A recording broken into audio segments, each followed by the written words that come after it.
의지보다 의지로라는 말씀의 제목으로 함께 은혜를 나누려고 합니다.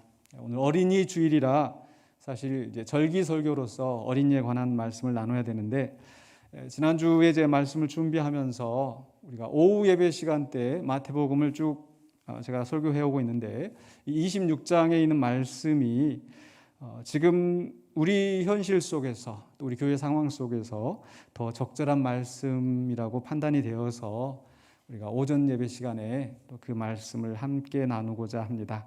어린이 주일의 설교는 이따가 오후 시간에 또 함께 또 온라인을 통해서 말씀을 나눌 것입니다. 오늘 26장의 말씀은 예수님께서 체포당하시고 또 고난당하시며 희생당하시기 바로 직전에 이 상황, 제자들과 함께 하시는 상황에서 일어난 내용들입니다. 제가 지난주일 오후 예배 때 나눴던 말씀은 나는 아니지요.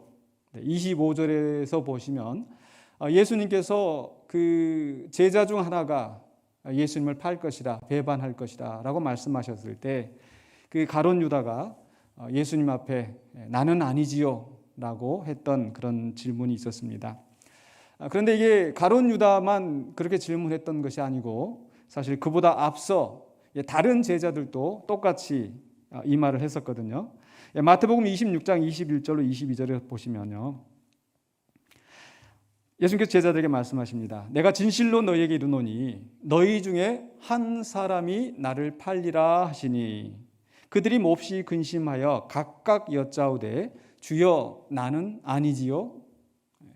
너희 중에 한 사람이 팔 것이라고 그랬더니 제자들이 긴장을 하면서 나는 아니지요, 나는 아니지요, 각각 제자들이 예수님 앞에 지금 질문을 하는 겁니다.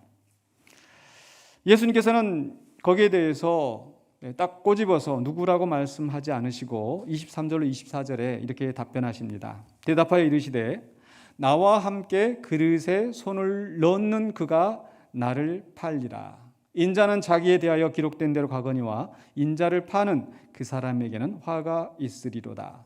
나와 함께 그릇에 손을 넣는 자, 나와 함께 이 식탁의 교제를 나누면서 이 은혜를 누리는 자, 내가 말씀을 가르칠 때에 그 말씀을 들으면서 교훈을 받았던 자, 제자로서 스승을 따라다니면서 그 가르침을 받았던 바로 그 제자, 사랑을 받았던 그 제자 중에 한 사람이 예수님을 배반할 것을 말씀하시는 겁니다. 그랬더니 25절에 유다가 이렇게 대답을 합니다. 25절 보시면요, 예수를 파는 유다가 대답하여 이르되, 참 이 말씀 보면 너무 불행한 것 같아요. 유다를 가리켜서 뭐라고 설명하고 있어요? 예수를 파는 유다. 사실 이 유다는 예수님의 제자였습니다. 돈꾀를 맞는 그런 그래도 신임이 있는 그런 제자였습니다. 그러나 이제 그는 예수를 파는 유다로 이름이 불려집니다. 근데 그 유다가 예수님께 랍비여 나는 아니지요? 나는 아니지요? 다른 제자들이 다 각각 나는 아니죠라고 할 때 자기 혼자 아무 말도 하지 않고 있으면 자기에게 이제 시선이 쏠리게 되니까, 자기가 의심을 받게 되니까 유다도 나는 아니지요라고 지금 대답을 하고 있습니다. 거기에 대해서 예수님은 내가 말하였도다 하시니라. 사실 이 상황이 지금 앞의 내용을 살펴보면 이미 14절로 16절에서부터 가룟 유다는 예수님을 배반하기 위해서, 예수님을 넘겨주기 위해서 대제사장들과 이미 거래를 하고 난 상황이거든요. 약속을 한 상황입니다. 그러니까 이미 유다는 예수님을 배신하기로 작정하고 있는 상황에서 뻔뻔하게도 가증스럽게도 나는 아니지요? 라고 예수님 앞에 질문하고 있는 겁니다. 이때 예수님이 유다를 보시면서 어떤 심정이셨을까? 어떤 심정이셨을까요? 여러분, 우리 그 예수님의 지금 상황이라고 한다면, 나와 함께 이 그릇에 손을 넣는 그가, 나와 함께 음식을 먹으면서 이 은혜를 나누고 있는 바로 그가 나를 팔 것인데, 만약 제가 그 심정 가운데 있었다면, 그 상황이라면 아마 배신당한 분노에 치를 떨지 않을까. 나에게 말씀을 듣고 목사님 은혜 받았습니다. 목사님 참 좋아요. 라고 했는데 뒤에 가서는 나를 배반하는 그 사람. 만약 내가 누군가 삼자를 통해서 그걸 들었다면 아마 정말 가증스럽고 구역질 나는 그런 심정이었을 것 같아요. 근데 예수님은 사실 그 배신당한 분노를 느끼셨다기보다는 어쩌면 그 영혼을 생각하시면서 불쌍히 여기신 게 아닌가. 왜냐하면 예수님이 뭐라고 말씀하셨어요? 인자는, 나는 말씀에 기록된 대로 그 길을 가지만 차라리 그 사람은 나지 않는 것이 좋을 뻔하였다. 이 세상에 태어나서 예수님의 제자로 부르심을 받아서, 그런데 결국 그 결과는 예수를 파는 유다로 결국 역사에 남게 되는 그 사람. 그 사람에 대해서 예수님은 측은한 마음을 가지셨던 것 같습니다. 그런데 오늘 우리가 말씀 속에서 나누고자 하는 것은 바로 유다에 대한 이야기보다는 이 다른 제자들에 대해서 예수님은 어떤 심정이셨을까? 다른 제자들도 예수님 앞에 각각 나는 아니지요, 나는 아니지요 라고 나섰는데 예수님이 그 제자들 보시면서 그래 너는 유다처럼 배반은 안 했으니까 야, 너는 좀 낫다. 혹시 이렇게 생각하실까? 아니면은 우리 자신이 만약에 다른 제자 입장이라면, 그리고 예수님 앞에 서게 됐었을 때, 지금 이 상황만이 아니라 이 다음 상황에서 제자들이 했던 것을 여러분 어느 정도 아실 것입니다. 예수님을 부인하고 예수님을 배반하고 예수님을 떠났던, 예수님을 버리고 도망갔었던 그 제자들이 이제 부활하신 예수님을 만나서 그래도 나는 예수님을 팔아넘기지는 않았잖아요. 이렇게 말을 할 수 있을지, 바로 오늘 말씀 속에서 저는 그 부분을 생각해 보고자 합니다. 비록 우리가 유다처럼 예수님을 배반하는, 예수님을 팔아넘기는 그런 극악무도한 죄를 짓지 않았다 하더라도 우리의 삶 속에서 우리가 예수님을 근심하게 하고 배반하고 예수님을 떠났던 그런 순간들이 많이 있었지 않습니까? 그래서 오늘 말씀 속에서 이 유다 외에, 오늘 봉독한 말씀은 바로 31절로 35절에서 유다 외에 다른 제자들이 어떻게 할 것인지를 예수님이 말씀하고 있는 상황입니다. 그 상황을 좀 더 깊이 살펴보십시다. 31절에 예수님께서 제자들에게 이렇게 말씀하십니다.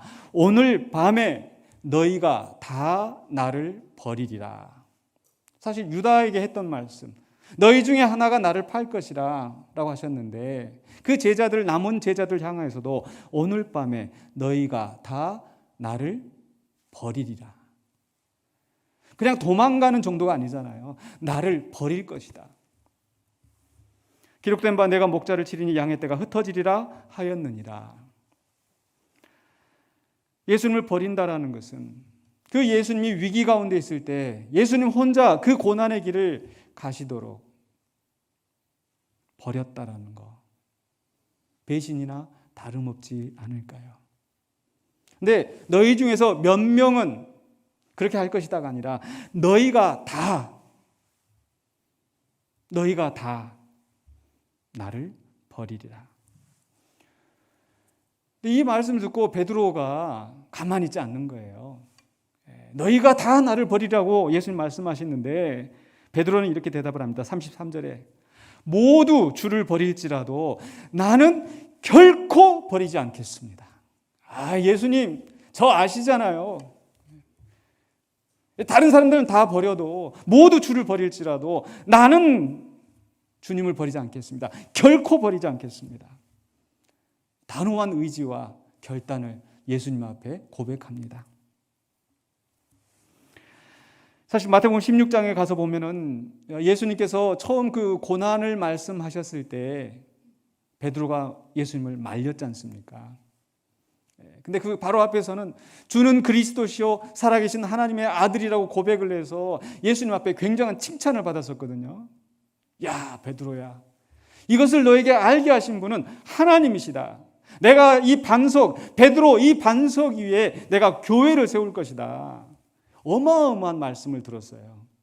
그런데 바로 그 다음에 예수님께서 고난을 말씀하실 때는 주여 그리하지 마옵소서. 그때 예수님께서 뭐라고 말씀하셨어요? 사탄아 내 뒤로 물러가라. 금방 하늘 끝까지라도 올라갈 것 같은 그런 베드로의 마음이 갑자기 사탄아 내 뒤로 물러가라. 땅에 떨어지는 듯한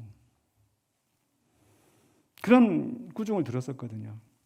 근데 지금 이 순간에 예수님께서 고난을 말씀하실 때 이제는 과거와 다르게 주님, 다른 사람들 다 주님 버리고 도망가도 나는 주님을 버리지 않겠습니다. 내가 이 정도 각오가 되어 있습니다. 그때는 내가 몰라서, 그때는 내가 어려서 그렇게밖에 대답을 못했는데 이제는 내가 주님과 함께할 각오가 되어 있습니다. 아마 이런 심정이었을 것 같아요. 근데 뜻밖의 예수님께서는 베드로에게 이렇게 말씀하시죠. 34절입니다. 예수께서 이르시되 내가 진실로 내게 이르노니, 내가 정말 너한테 하는 이야기야. 그냥 하는 말이 아니야. 지나가는 말로 하는 게 아니야. 진실로 너에게 말한다. 오늘 밤 달기 울기 전에 내가 3번 나를 부인하리라. 한 번 부인하는 것은 그냥 얼떨결에 실수로 했다고 하지만 2번 부인하는 것은 말이 다르죠. 성경 속에서 2번 하는 것은 굉장한 강조입니다. 진실로 진실로 내게 이르노니 한다든지 아멘 아멘 2번 하는 것은 확실한 것을 강조하거든요. 근데 2번을 넘어서 3번까지 했다라는 것은 뭐 쉬운 표현으로 빼도 박도 못하는 겁니다. 확실한 자기 의지를 가지고 예수님을 부인한 거죠. 오늘 밤 닭이 울기 전에 3번 나를 부인할 것이다. 그래도 베드로는 지지 않고 예수님 앞에 이야기합니다. 35절에 베드로가 이르되 내가 주와 함께 죽을지언정 주를 부인하지 않겠나이다. 내가 목숨을 각오하고 주님과 함께 하겠습니다. 주님이 죽으신다면 나도 함께 죽겠습니다. 아주 단단한 각오를, 의지를 표명을 합니다. 그런데 베드로만 한 게 아니잖아요. 아까 35절 뒷부분에는 뭐라고 되어 있어요? 모든 제자도 그와 같이 말하니라. 지금까지 제자들의 모습 보면 굉장히 경쟁심이 많잖아요. 누가 크냐, 누가 왼쪽에 하냐, 누가 오른쪽에 하냐. 또 누가 먼저 가서 예수님한테 그런 얘기했다고 해서 다른 제자들이 분이 났는데 지금 베드로가 다 버려도 저는 안 버립니다. 다 도망가도 나는 주와 함께 죽겠습니다. 라고 하면 다른 제자들 옆에서 뭐 지만 잘났어? 지만 예수님 앞에 충성해? 아마 이런 시기심 가운데 다들 베드로와 똑같이 주님, 저도 주님과 함께 죽을 겁니다. 지금 충성 경쟁을 하고 있는 것처럼 여기저기서 그 12명이 예수님 앞에 이야기하는 거예요. 자, 그렇다면 그때 예수님의 심정이 어떠셨을까요? 예수님의 마음속에 이렇게 제자들이 나를 열렬히 지지하고 나를 따라오겠다고 지금 각오를 다지고 있구나. 든든하다. 그러셨을까요? 이 가증한 것들. 그러셨을까요? 사실 베드로가 여러분 거짓으로 그렇게 했겠습니까? 저는 거짓으로 그랬을 거라고 생각하지 않습니다. 유다는 거짓으로 이미 예수님을 배반할 마음을 가지고 있으면서 나는 아니죠 했지만 다른 제자들은 나는 끝까지 갈 거야. 아마 진실한 마음이었을 거예요. 문제는 그들이 가지고 있는 그 의지, 그 각오를 정말 끝까지 지속할 수 있는가. 근데 예수님은 제자들이 그러지 못할 것을 알고 있으셨거든요. 그럴 때 예수님 그 제자들 보시면서 무슨 생각을 하셨을지. 근데 저는 이 오늘 봉독한 말씀, 바로 이 대화에 앞서 이 유월절 식사를 하시는 장면 속에서 예수님의 마음을 추정해 볼 수 있을 것 같습니다. 바로 마태복음 26장 26절로 30절에서 예수님은 제자들과 함께 유월절 식사를 나누십니다. 우리가 잘 아는 것처럼 바로 지금 이 예수님께서 제자들과 이 이야기를 나누는 상황이 유월절이었었고 예수님은 유월절의 어린 양으로서 대신 죽임을 당하시는, 희생당하시는 그런 상황이거든요. 근데 그들과 함께 유월절 식사를 하실 때에 26절에 그들이 먹을 때에 이미 다 자기가 지금 식사를 하고 있는데 예수님께서 아주 특별하게 떡을 떼어 주시면서 어떻게 하셨어요?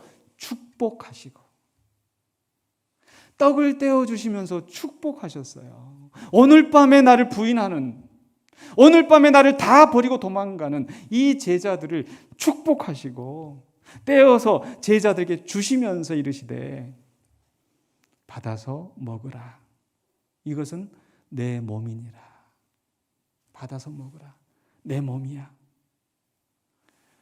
근데 이 똑같은 상황을 누가복음은 이렇게 기록하고 있어요. 누가복음 22장 19절에 또 떡을 가져 감사 기도하시고, 지금 예수님 감사하고 싶으시겠어요? 제자들 위해 축복하고 싶으시겠어요? 근데 감사하시고 축복하시고 떡을 떼어서 그들에게 일일이 나눠주시면서 하시는 말씀이 이것은 뭐라고요? 너희를 위하여 주는 내 몸이라. 이것은 내 몸이라. 그냥 말씀하시지 않고 너희를 위하여 주는, 그 너희가 누구예요? 나를 배반하고 나를 버리고 나를 부인하고 내가 고통 가운데 있을 때 함께하지 아니하고 외면할 이 제자들을 위해서, 너희를 위해서 내 몸을 주는 거야. 받아 먹어. 그렇게 하신 다음에 식사를 마치고 잔을 나누시면서 또 이렇게 말씀하세요. 마태복음 26장 28절에 이것은 죄사함을 얻게 하려고 많은 사람을 위하여 흘리는 바 나의 피, 곧 언약의 피니라. 죄사함을 위하여서 너희가 나를 부인하고 나를 배반하고 나를 떠나는 그런 죄를 짓는다 할지라도 나는 너희의 죄사함을 받기 위하여서, 너희가 죄사함을 받을 수 있도록 내 피를 흘리는 거야. 역시 누가복음 22장 20절에서는요 이렇게 강조하고 있어요. 저녁 먹은 후에 잔도 그와 같이 하여 이르시되 이 잔은 내 피로 세우는 새 언약이니 곧 너희를 위하여 붓는 것이다. 너희를 위하여, 너희를 위한 내 몸, 너희를 위하여 붓는, 흘리는 나의 피. 그 제자들이 무슨 가치가 있다고, 예수님한테 무슨 유익이 있다고. 제자들은 예수님을 배반하고 팔아넘기고 버리고 부인하는데 예수님은 그걸 아시면서도 여전히 그 제자들을 사랑하시고 그들의 죄가 용서함 받도록 희생의 길을 가신 겁니다. 사실 그 제자들 속에 우리도 있지 않습니까? 어쩌면 우리는 제자들처럼 예수님 나는 아니지요. 만약에 내가 그 자리에 있었으면 저는 예수님 안 버렸어요. 예수님 제 성격 아시잖아요. 저는 한 번 한다면 하는 사람입니다. 저 의리 지키는 사람이에요.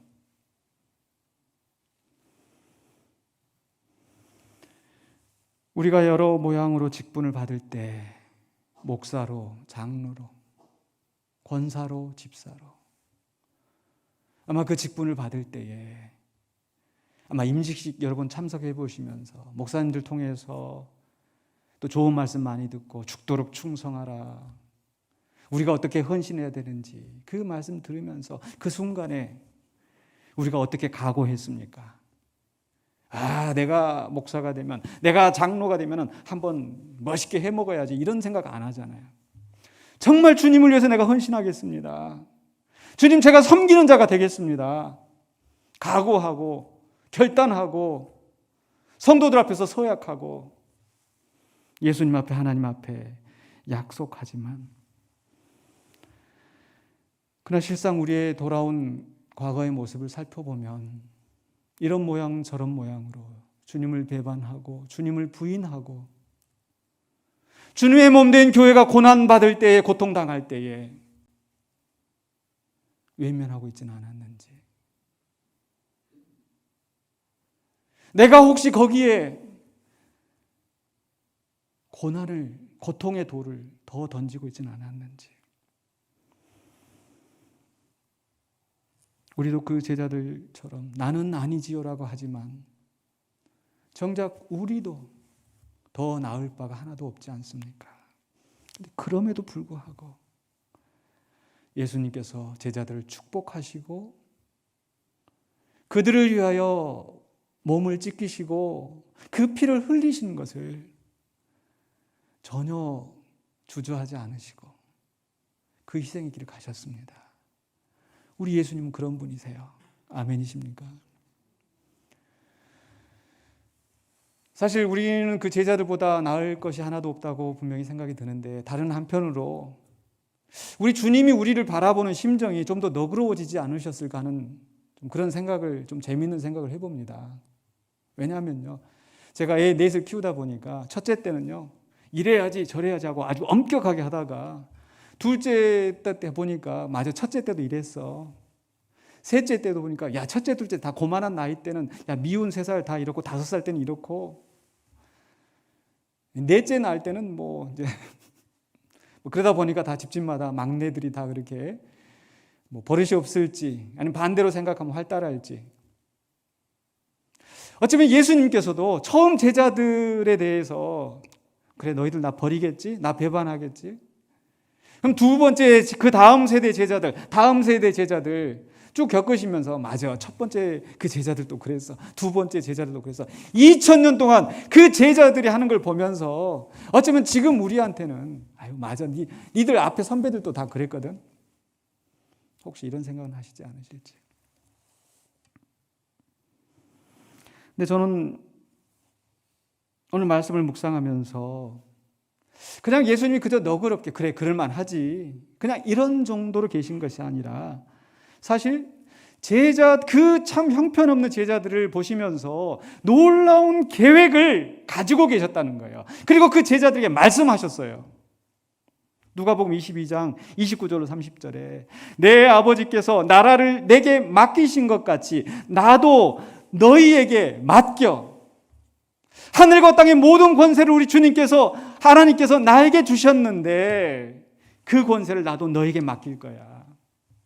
너희로 내 나라에 있어 내 상에서 먹고 마시며 또는 보좌에 앉아 이스라엘의 12지파를 다스리게 하려 하노라.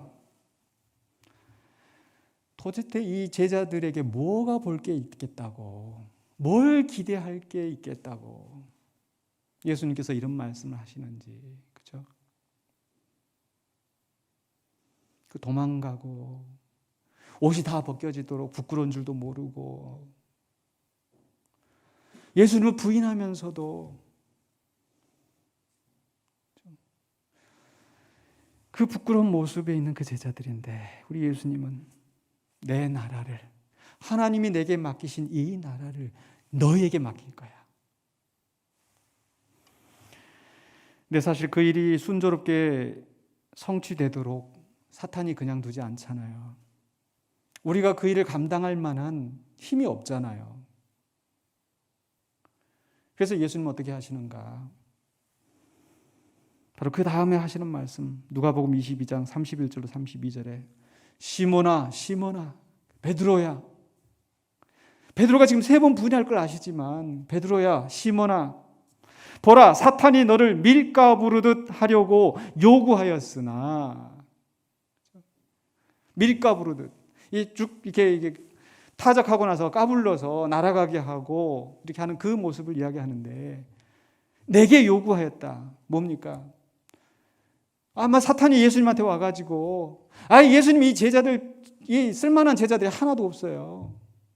예수님이 베드로 믿으시는 것 같은데 믿을 제자가 아니에요. 차라리 나한테 넘기세요. 이렇게 요구하는데도 야, 무슨 얘기 하는 거야? 나 이 제자 포기 못해. 그러시면서 뭐라고 하신 줄 아세요? 밀가 부르듯 하려고 요구하였으나 그러나 내가 너를 위하여 내 믿음이 떨어지지 않기를 기도하였노니. 예수님 우리의 연약함을 너무 잘 아시기 때문에 내 믿음이 떨어지지 않도록 내가 너를 위해서 기도하고 있어.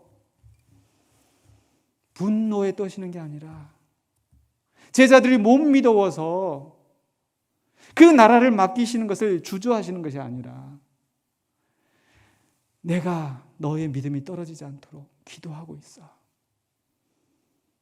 오늘 우리 주님께서 우리를 위하여 기도하시는 줄로 믿습니다.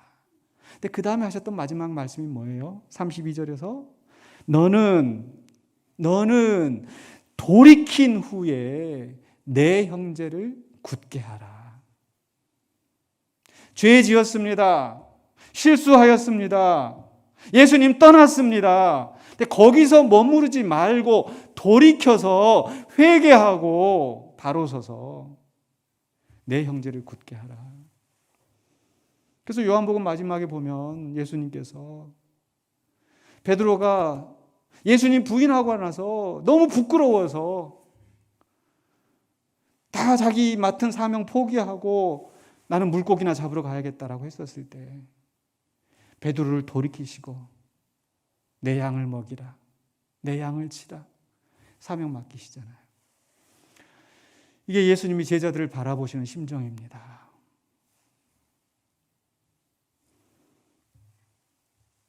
우리를 바라보시는 심정이기도 하고요. 우리의 허물, 우리의 실수하는 거, 우리가 범죄하는 거, 우리의 연약한 거, 약하기만 한 것이 아니라 악하기까지 한 우리의 죄악된 본성까지도 주님은 아시잖아요. 근데 그걸 보시고 돌이킨 후에 내 형제를 굳게 하라. 사명 감당하라고 말씀하시는 거예요. 오늘 그 주님이 우리에게 말씀하시는 그 음성을 들으시기를 주의 이름으로 축원합니다. 근데 그 사명 감당하기 위해서 우리에게 꼭 필요한 게 있습니다. 그게 뭔지 바로 오늘 봉독한 말씀이 다음 장면에는요, 바로 예수님께서 이 제자들을 데리고 겟세마네 동산에 가서 이제 기도하시거든요. 그 기도하시는 장면 속에서 우리가 이 사명을 감당하기 위해서 우리에게 뭐가 필요한지 볼 수 있을 것 같습니다. 예수님께서 이제 제자들과 함께 감난산으로 가십니다. 37절 38절에 베드로와 세베대의 두 아들을 데리고 가실새 고민하고 슬퍼하사 이에 말씀하시되 내 마음이 매우 고민하여 죽게 되었으니. 왜 예수님께서 고민하고 슬퍼하실까요? 예수님께서 지금 고난의 길을 가시잖아요. 비록 이것이 하나님의 뜻이고 인자는 기록된 대로 하나님이 기뻐하시는 대로 이 길을 가고 있지만, 그러나 그 길 가는 건 너무나 고통스러운 거예요. 힘드신 거예요. 온 세상의 죄를 다 지시고 아버지 하나님으로부터 버림받고 단절되는 그 고통, 얼마나 끔찍할까요? 그래서 예수님의 마음이, 그래도 하나님의 아들이시니까, 신이시니까, 그거 하나님의 뜻을 분명히 알고 있으니까 거침없이 거뜬하게 가시겠지. 아니요. 예수님도 고민하여 슬퍼하시면서 오죽하면 그 제자들 불러다가 내가 고민하여 죽게 되었으니 나와 함께 있으라, 나와 함께 깨어 있으라. 그리고 제자들 두시고 홀로 좀 떨어진 곳에 가서 기도하시잖아요. 39절에 조금 나아가사 얼굴을 땅에 대시고 엎드려 기도하여 이르시되 내 아버지여, 만일 할만하시거든 이 잔을 내게서 지나가게 하옵소서. 분명히 이 잔을 마시는 것이 하나님의 뜻인 줄 알지만 너무 고통스럽고 힘든 길이기 때문에 할만하시거든 이 잔을 내게서 지나가게 하옵소서.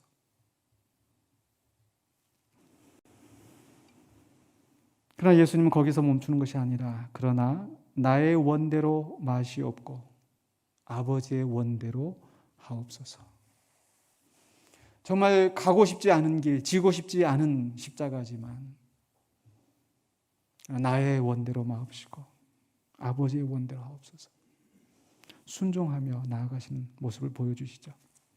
그런데 그렇게 하시고 40절에 보니까 제자들에게 오셨잖아요. 근데 제자들은 어떻게 했어요? 자는 것을 보시고 베드로에게 말씀하십니다. 너희가 나와 함께 한 시간도 이렇게 깨어 있을 수 없더냐. 참 예수님의 심정에서 생각해 본다면 예수님이 전에 언젠가 제자들한테 내가 고민하여 죽겠다 이런 말씀 한 번도 안 하셨거든요. 근데 지금 정말 이 절박한 순간에 나와 함께 좀 깨어 있어라. 근데 제 제자들이 자고 있는 걸 보시면서 나와 함께 한 시간도 이렇게 깨어 있을 수 없더냐.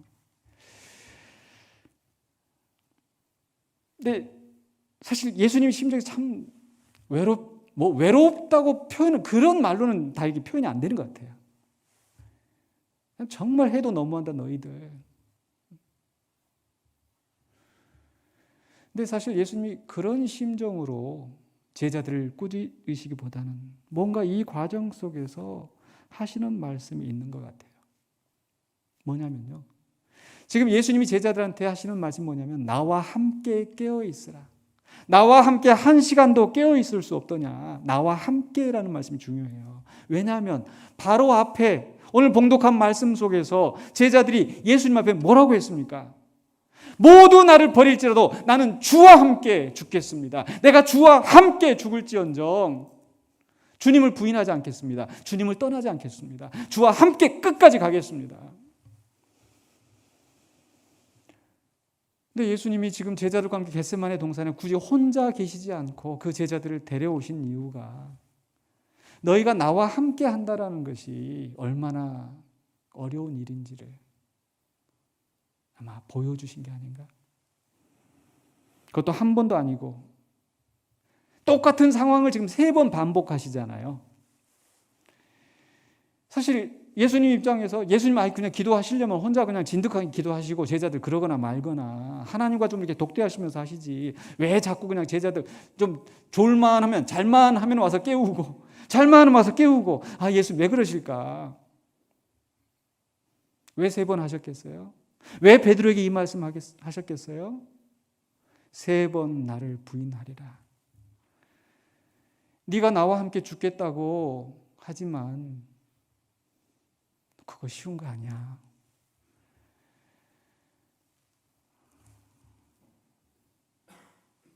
예수님은 제자들이 도망가고 배반할 것도 다 하셨는데 그렇다면 그 기도하라고 깨어 있으라고 하셨을 때 제자들이 그렇게 잘 거라고 생각을 못 하셨을까요? 분명히 생각하셨을 것 같아요. 근데 분명히 예수님이 이 과정 속에서 제자들에게 깨우치게 하시려는 교훈이 있었단 말이죠. 그게 뭔가? 바로 41절 말씀입니다. 시험에 들지 않게 깨어 기도하라. 마음에는 원이로되 육신이 약하도다 하시고 깨어 기도하라.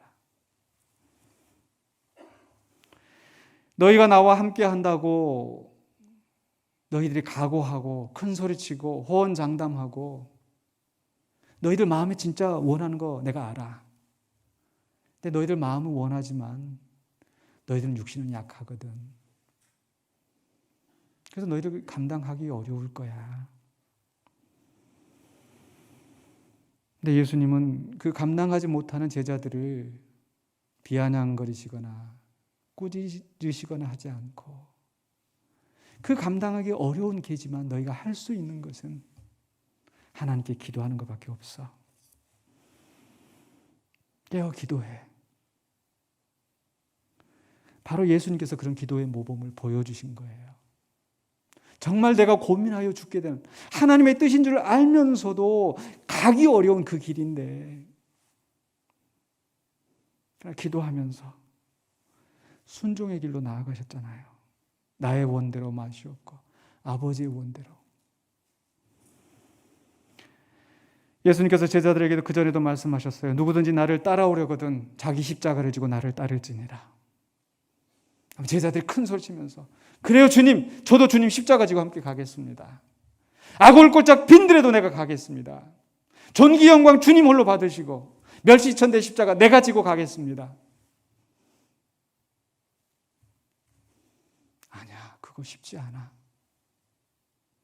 마음에는 원하더라도 내 육신이 약하기 때문에 그렇게 안 될 거야. 그럼 어떻게 해야 된다고요? 예수님이 보여주신 것처럼 시험에 들지 않게 깨어 기도하라. 우리 앞에 감당하기 어려운 시험들이 많이 있습니다. 정말 넘기 어려운 그런 상황들이 많이 있습니다. 우리는 헤쳐나갈 거야. 우리는 할 수 있어. 우리가 아무리 그렇게 생각하고 각오하고 의지를 다진다 하더라도 우리는 감당할 수 없습니다. 마음은 원이로되 육신이 약하기 때문에 우리의 죄악된 본성으로 말미암아 우리는 감당 못하거든요. 우리의 의지로 할 수 없으면 어떻게 해야 되겠습니까? 하나님께 의지하여 기도해야 되는 거죠. 바로 기도할 때에 하나님께서 연약한 우리를 강한 용사로 변화시켜 주시고 미련한 우리에게 갈 길을 보여주시며 그 사명 감당하게 하실 줄로 믿습니다. 사실 우리가 기도하면서 착각하는 게 있습니다.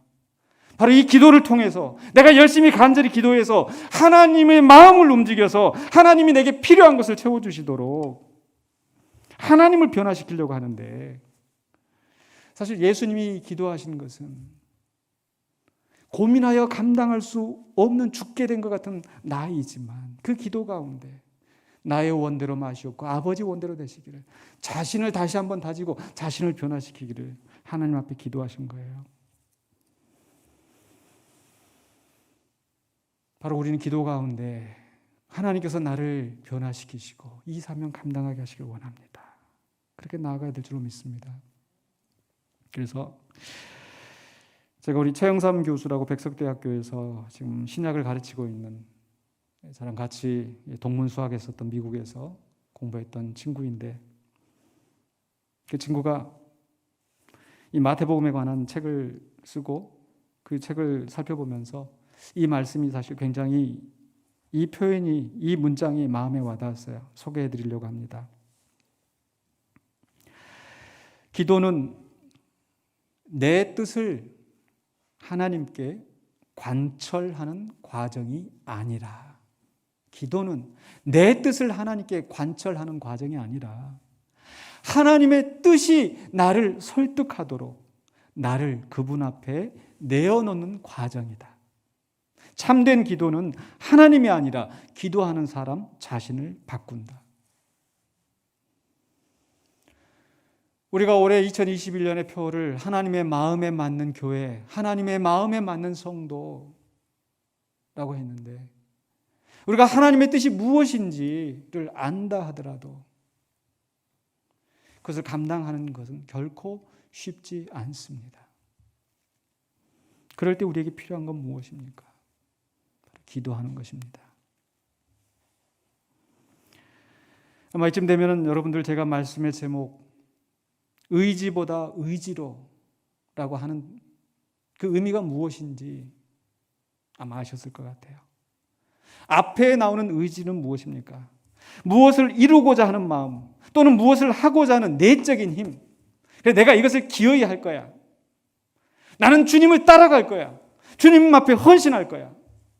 결단하고 각오하고 마음에 원하는 것, 그게 우리의 의지거든요. 뒤에 나오는 의지는 뭡니까? 도움을 얻기 위해서 무엇에 몸이나 마음을 기대는 것, 의지. 내가 누구를 의지한다. 똑같은 한글 단어인데 사실 의미는 굉장히 다른 거예요. 앞의 의지는 나의 힘, 내 주관, 내 각오. 뒤에 나오는 의지는 다른 사람에게, 다른 존재에게 기대는 거잖아요. 그래서 보통 세상의 관점에서 보면은 우리가 뭔가 뜻을 이루기 위하여서 이 의지를 가지고 자기 각오를 하는 것이 중요하다고 이야기를 합니다. 그래서 의지가 뚜렷하고 견고한 사람을 우리는 존중해요. 야, 저 사람 의지가 대단해. 저 사람 집념이 아주 뭔가 큰 일을 할 사람이야. 반면에 뭔가 도움을 얻기 위해서 의지하고 기대하는 것은 아주 나약한 것처럼 무시합니다. 그러나 신앙적인 관점에서 본다면은 무엇이 더 중요하겠습니까? 무엇이 더 힘이 있겠습니까? 우리의 내적인 힘, 의지가 아니라 바로 주님을 의지하고 기도하는 것 아니겠습니까? 아무리 우리가 각오하고 결단해도 우리는 약하거든요. 그럴 때 우리는 하나님께 의지할 수 있습니다. 의지해야 합니다. 사실 우리의 의지가 얼마나 약한지 우리 해마다 겪지 않으십니까? 해마다 1월 1일이 되면 내가 금년에는 각오하고 결단하지만 작심삼일, 우리의 의지는 결코 그렇게 강하지 않거든요. 우리의 의지는 어떻게 보면은 이 땅을 파는 아니 어쩌면 호미 정도밖에 안 되는 것 같아요. 우리가 감당해야 될 그 사명은 엄청나게 많은데, 세상과 같은데 삽질하면서 호미질하면서 내가 이 태산을 다 옮기는 것처럼 생각을 하는데요. 아니요, 그걸로 못해요. 조금 하다가 물집나고 지치고 마음엔 원이로되 육신이 약하여서 할 수 없거든요. 근데 우리 하나님의 역사는 어떻게 보면 불도저 같아요. 그냥 한 번 와서 팍 파버리면, 감히 우리의 의지와 하나님의 역사를 비교할 수 없겠지만 이를테면 그렇다는 거죠. 근데 하나님은 그냥 야야야 비켜 내가 할게. 불도저로 와서 다 밀어버리시는 것이 아니라 이 연약한 이 호미와 같은 우리를 강하게 성령의 능력으로 붙잡아 주셔서 마치 모터 달린 그런 삭처럼 그 능력으로 그 사명 감당하게 하신다는 거죠. 어떻게 하면요? 깨어 기도할 때에. 바로 이것이 예수님과 제자들의 큰 차이가 아니었나 싶습니다. 예수님이 가시는 그 길은 감히 누구도 상상하거나 누구도 감히 하려고 엄두조차 내지 못하는 그런 엄청난 길이었습니다. 예수님조차도 마음이 고민하여 슬퍼서 죽게 되었다 할 정도로. 근데 예수님은 그 길을 가셨어요. 거기에 비하면 그 예수님과 함께 있는 거, 예수님을 시인하고 부인하지 않고 가는 거, 어떻게 예수님의 권한과 비교할 수 있겠습니까? 근데 제자들은 못했어요. 그 이유가 무엇일까요? 바로 예수님은 깨어 기도하시고 제자들은 깨어 기도하지 못한 거죠. 예수님께서 이 제자들에게 그 연약함을 아시기 때문에 너희가 나와 함께 한 시간도 이렇게 깨어있지 못하지, 나와 함께 있어달라고 그러는데 그거 어렵지, 너희도 힘으로 안 될 거야. 그런데 깨어 기도해. 그러면 할 수 있어. 하나님 너희를 변화시켜 줄 테니까. 성령의 능력이 함께 하시면 너희가 할 수 있어. 사실 이 말씀을 하시면서 저는 또 생각이 나는 부분은 바로 이 제자들의 순종 여부와 상관없이, 제자들이 함께 한다고 하면서도 한 시간도 깨어있지 못한 이 형편없는 제자들을 보시면서 낙심하고 포기하시는 것이 아니라 여전히 기도하시면서 순종하시고 그 사명을 감당하셨다라는 거. 우리도 어떤 길을 갈 때 나와 함께한 사람이 다 없이 뿔뿔이 흩어지고 다 도망가 버리면 에이 내가 뭐라고 이거 끝까지 갈 건가. 예수님이 포기하셨으면, 모든 제자들이 다 주님을 버리고 도망가셨을 때 믿을 놈 하나도 없네. 근데 그렇게 포기하지 아니하시고 제자들이 순종하는 것과 상관없이, 제자들이 함께 하는지 안 하는지와 상관없이 묵묵히 그 길을 가셨어요. 그 길을 가셨기 때문에 제자들이 돌이켜서 회개하고 그 사명 감당할 수 있는 길이 열리게 된 줄로 믿습니다. 오늘 그 주님은 어제나 오늘이나 변함없이 역사하시는 줄로 믿습니다. 때로 우리의 약함 때문에, 우리의 악함 때문에, 우리의 죄악된 본성 때문에 주님의 길이 막히는 것처럼 보이지만 우리 주님은 포기하지 아니하시고 끝까지 그 길을 가실 것이기 때문에 바로 연약한 우리들을 포기하지 않으시고 끝까지 변화시켜서 하나님 나라의 사명을 맡기시고 하나님 나라로 인도하실 줄로 믿습니다. 주님 우리의 실패할 걸 아시지만 여전히 우리를 통해 놀라운 하나님의 뜻을 이루어 가시며 주님의 나라에서 그리스도와 더불어 왕노릇하기를 원하십니다. 그리고 그 일을 반드시 이루십니다. 그렇기 때문에 그 일을 위하여서 우리 주님께서는 사단이 너희를 요구하였지만 나는 포기하지 않고 너희를 위해서 기도할 거야. 주님이 여전히 우리를 위해서 기도하실 것입니다. 그렇기 때문에 우리는 우리를 위하여 기도하시고 우리를 위하여 그 길에 가셨던 우리 주님을 본받아서 우리도 역시 기도하며 하나님의 뜻에 순종하며 나아가서 내 의지가 아니라 하나님을 의지함으로 승리하시는 저와 여러분이 되시기를 주의 이름으로 간절히 축원합니다. 기도하겠습니다. 거룩하신 아버지 하나님, 은혜를 감사합니다. 오늘 그 연약한 제자들을 책망하지 않으시고 비난하지 않으시고 그 제자들을 위하여 찢기시고 흘리신 그 피로 제자들을 새롭게 하시고 제자들에게 영원한 하나님의 나라의 사명을 맡기신 주님을 생각합니다. 오늘 우리도 주님 앞에서 나는 아니라고, 나는 주님과 함께 하겠다고, 모두가 주를 버려도 주님을 배반해도 내가 주님을 위해 헌신하겠다고 하지만 우리의 마음은 원하지만 우리의 육신이 약하여 감당하지 못하였던 나의 모습을 고백합니다. 주님, 우리는 연약합니다. 하나님, 내 혼자서 이걸 할 수 없습니다. 하나님 도와주시옵소서. 성령님 함께하여 주시옵소서. 예수님 우리를 기억하여 주시옵소서. 살아계신 예수 그리스도 이름으로 기도하옵나이다. 아멘.